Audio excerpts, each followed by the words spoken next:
Clare, Wexford. So, like, obviously, this is going to be pitched out as Davy Fitz against Brian Lohan again. There's obviously a coolness between them. They're not the best of buddies. Then there's the whole fallout with the county board there over the winter and whether they're supporting Brian Lohan and all that kind of stuff.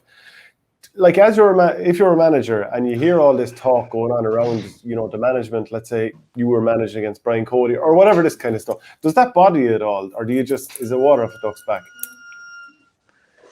I think this is a very, very unique occasion. I think this is akin to the magnitude of it is, for me, is something that you maybe wouldn't even get in an All-Ireland final. I think there is so much subplots, there's so much backdrop.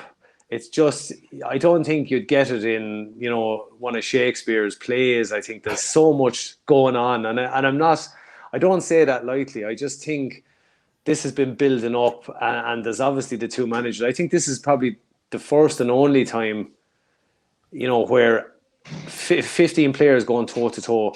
I think the magnitude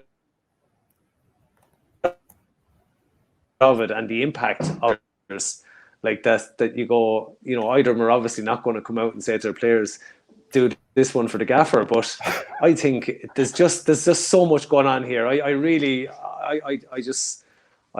getting out the popcorn for this one and I'd love to if there's about 5 different camera angles and I know I'm playing that up and dramatizing it a little bit, but I just think it's a massive game and there's so much at stake and I can't wait for this one. Join the Our Game Supporters Club at Patreon for €5 per month to get audio podcasts of the Hurling and Football Show and much more exclusive material.